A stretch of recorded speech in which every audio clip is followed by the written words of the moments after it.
رسول اللہ صلی اللہ علیہ وسلم نے 3 اوقات میں نماز پڑھنے اور مردوں کو دفن کرنے سے منع فرمایا. نمبر 1 طلوع آفتاب کے وقت حتیٰ کہ بلند ہو جائے. نمبر 2 جب سورج دوپہر کے وقت عین سر پر ہو حتیٰ کہ ڈھل جائے.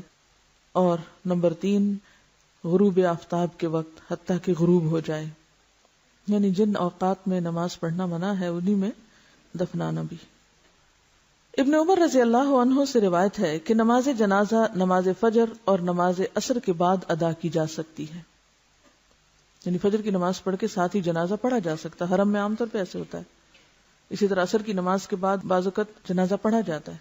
عام نماز منع ہے لیکن جنازے کی نماز پڑھی جا سکتی ہے. قبر گہری کھودیں، اسے ہموار اور صاف رکھیں. میت کو پاؤں کی طرف سے قبر میں داخل کریں. میت کو قبر میں رکھتے ہوئے یہ دعا پڑھیں: بسم اللہ وعلی ملت رسول اللہ صلی اللہ علیہ وسلم. اللہ کے نام سے اور رسول اللہ صلی اللہ علیہ وسلم کے مذہب اور طریقے پر اسے دفن کرتے ہیں. سعد بن ابی وقاص رضی اللہ عنہ نے وصیت کی کہ میرے لیے لحد بنانا. لحد کیا ہوتا ہے؟ بغلی قبر. اور اس پر کچی اینٹیں لگانا جیسے کہ رسول اللہ صلی اللہ علیہ وسلم کے لیے کیا گیا تھا.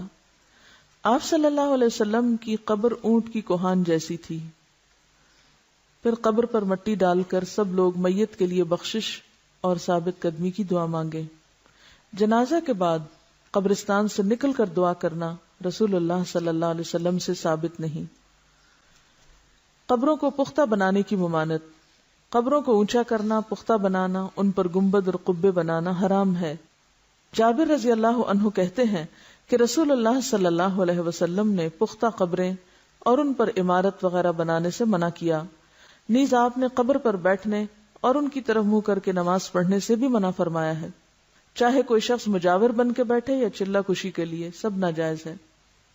رسول اللہ صلی اللہ علیہ وسلم نے قبروں پر لکھنے سے بھی منع فرمایا. حضرت علی بیان کرتے ہیں کہ مجھے رسول اللہ صلی اللہ علیہ وسلم نے حکم دیا کہ میں ہر تصویر مٹا دوں اور ہر اونچی قبر برابر کر دوں. ام حبیبہ اور ام سلمہ نے رسول اللہ صلی اللہ علیہ وسلم سے ایک گرجے کا ذکر کیا کہ اس میں تصویریں لگی تھی، یعنی حبشہ کے علاقے میں جب یہ ہجرت کر کے گئی ہیں، کیونکہ عرب میں تو گرجا نہیں تھا. آپ نے فرمایا جب ان لوگوں کا کوئی نیک شخص مر جاتا تو وہ اس کی قبر پر مسجد بناتے اور وہاں تصویریں بناتے. قیامت کے دن یہ لوگ اللہ کے سامنے بدترین مخلوق ہوں گے. رسول اللہ صلی اللہ علیہ وسلم نے آخری بیماری مرض الموت میں فرمایا: اللہ تعالیٰ یہود و نصارہ پر لعنت کرے جنہوں نے اپنے پیغمبروں کی قبروں کو مسجدیں بنا لیا.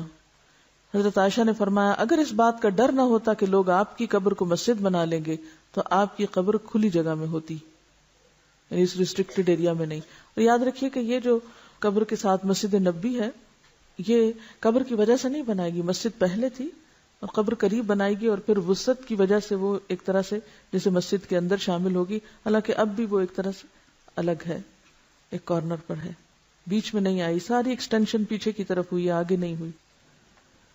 رسول اللہ صلی اللہ علیہ وسلم نے فرمایا میں نے تمہیں قبروں کی زیارت سے منع کیا تھا، اب تم ان کی زیارت کیا کرو.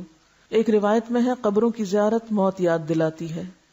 شیخ البانی فرماتے ہیں نبی صلی اللہ علیہ وسلم نے قبروں کی زیارت کرنے والی عورتوں پہ لعنت کی، مگر اس کے بعد آپ نے اجازت دے دی تو اس میں مرد عورت دونوں شامل ہیں. آپ صلی اللہ علیہ وسلم ایک ایسی عورت کے پاس سے گزرے جو قبر پر بیٹھی رو رہی تھی. آپ نے اسے اللہ سے ڈرنے اور صبر کرنے کا حکم دیا.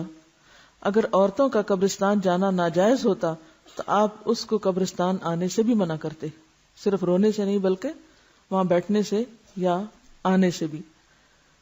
حضرت عائشہ اپنے بھائی عبد الرحمن کی قبر کی زیارت کو گئیں. ان سے کہا گیا کیا نبی صلی اللہ علیہ وسلم نے عورتوں کو اس سے منع نہیں کیا؟ تو حضرت عائشہ نے فرمایا پہلے منع کیا تھا پھر اجازت دے دی تھی.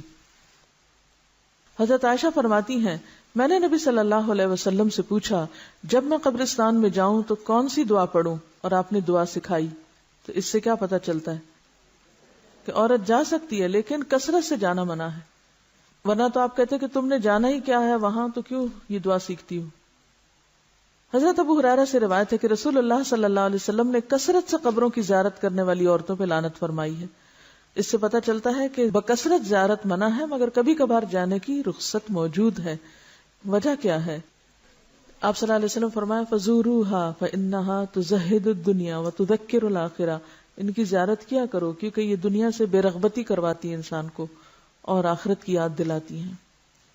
رسول اللہ صلی اللہ علیہ وسلم نے فرمایا مردوں کو برا نہ کہو، جو اعمال انہوں نے کیے تھے وہ انہیں مل گئے۔ ہم لوگ اس ادب اور اخلاق سے بھی عاری ہیں، وہیں بیٹھے بیٹھے شروع ہو جاتے ہیں کہ اس کا چہرہ ایسے لگ رہا ہے، اس کے ہونٹ ایسے ہیں تو اس کا ناک ایسا ہے تو اس کی رنگ ایسا ہو رہا ہے تو اس نے پتہ نہیں کون کون سا گناہ کیا ہوگا۔ حالانکہ بعض اوقات بعض بیماریاں ایسی ہوتی ہیں کہ جن کی وجہ سے اسکن کا رنگ تبدیل ہو جاتا ہے۔ اور ایک بات یاد رکھیے کہ جو شخص یہ کہتا ہے کہ لوگ ہلاک ہو گئے وہ سب سے زیادہ ہلاک ہونے والا ہے۔ کوئی حق نہیں کسی کو کہ کسی کے بارے میں کچھ طرح کمنٹ کرے، یعنی کسی کی تعریف اگر نہیں کر سکتے تو اس کی برائیوں پر بھی زبان نہ کھولو کیونکہ وہ اپنے انجام کو پہنچ گئے۔ زیارت قبور کی دعائیں، جو شخص قبروں کی زیارت کرنے جائے تو وہ یہ دعا پڑھے السلام علی اہل الدیار من المؤمنین والمسلمین ویرحم اللہ المستقدمین منا والمستأخرین وإنا انشاء اللہ بکم للاحقون۔ مومن اور مسلمان گھر والوں پر سلامتی ہو، ہم میں سے آگے جانے والوں اور پیچھے رہنے والوں پر اللہ تعالی رحم فرمائے، اور اگر اللہ نے چاہا تو ہم بھی عنقریب تم سے ملنے والے ہیں۔ مسلم ہی کی ایک روایت میں یہ الفاظ بھی ہیں اسأل اللہ لنا ولکم العافیہ، میں اللہ تعالیٰ سے اپنے اور تمہارے لیے عافیت کی دعا کرتا ہوں۔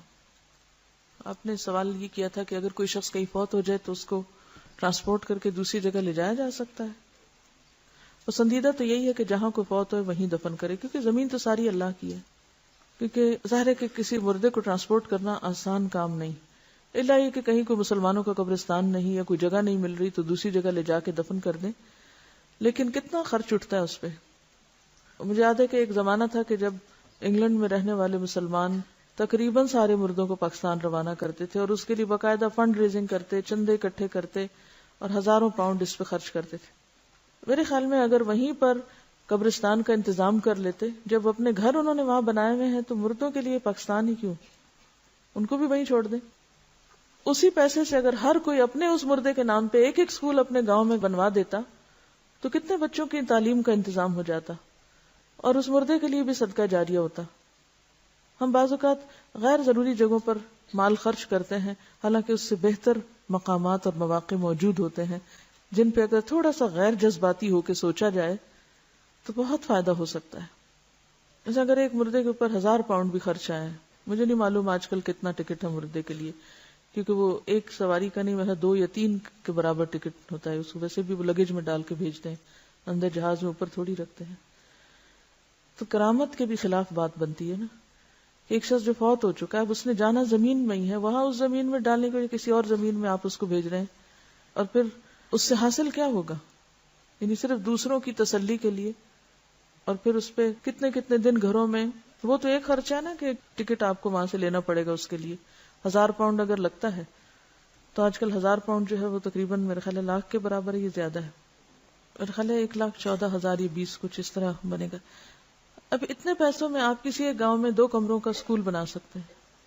اچھا، پھر انتظار میں جو وقت گزرتا ہے، 8 دن بعد میت آ رہی ہے، 8 دن گھر میں مجلس قائم ہے، سب لوگ کام کاج چھوڑ کے پتہ نہیں کہاں کہاں سے اکٹھے ہو رہے ہیں، اور پھر اس پر جو کھانے پینے کا خرچ چلتا ہے، لوگ قرضہ اٹھا اٹھا کے آنے والوں کی خاطرداری کر رہے ہوتے ہیں، وہ سارا اگر ملایا جائے تو اس سے کہیں بہتر کام ہو سکتے ہیں، اور جانے والے کے لیے دعا کر کے صبر کیا جائے، کیونکہ تھوڑے دن ہیں ہمارے بھی، وہیں جا بیٹھیں گے ہم بھی۔ تو جب ہمارے سامنے مقاصد واضح نہیں ہوتے تو پھر ہم اپنے جذبات، اپنی تسلی، اپنے سکون اور اپنی خواہش پورے کرنے کے لیے بلا ضرورت اس طرح کی تکلیف کرتے ہیں۔ اور جب نبی صلی اللہ علیہ وسلم کی واضح حدیث ہے کہ جلدی کرو، دیر نہ کرو، تو پھر کوئی جواز نہیں۔ دیکھیے، ایک شخص وہاں سے آئے گا، آ کے بس صرف شکل دیکھے گا اور روئے دھوئے گا اور خلاص۔ آپ پہلے اتنا عرصہ کہاں تھے؟ آپ کو اس وقت آنا چاہیے تھا جب وہ زندہ تھا، اب تو ایک رسم دنیا نبھانے آ رہے ہیں آپ۔ اور دوسری بات یہ ہے کہ مورچری میں رکھ دیتے ہیں۔ آپ کو کوئی مورچری دیکھنے کا اتفاق ہوا؟ میں نے دیکھی ہے۔ ایسے ہی جیسے فریزر ہوتے ہیں، کھلتے ہیں اور مردے اس طرح اندر رکھ دیے جاتے ہیں جیسے فریج میں آپ کوئی چیز رکھ رہے ہیں۔ آپ اپنے لیے پسند کریں گے کہ آپ کو مرنے کے بعد فریز کیا جائے اور آپ کو مرنے کے بعد اٹھا کے کبھی کہیں کبھی کہیں، اور بعض اوقات جب وہاں سے ٹرانسپورٹ کرتے ہیں تو آپ کو پتا ہے کہ وہ سارا کچھ اندر سے نکال لیتے ہیں، سب آنتے وانتے ہر چیز، حتیٰ کہ بازو کا برین تک کو بھی، اور صرف وہ کھوکھلی سے وہ ایک چیز ہوتی ہے، ہڈیاں چند جو اتنی دور لائی جاتی ہیں. کس لیے؟ زمین کے کسی بھی حصے میں ہوں گے اٹھا لیے جائیں گے واپس. ایسی چیزوں کو کٹ ڈاؤن کرنا چاہیے ہمیں، اور تھوڑا سا عقل سے کام لینا چاہیے جذبات سے زیادہ.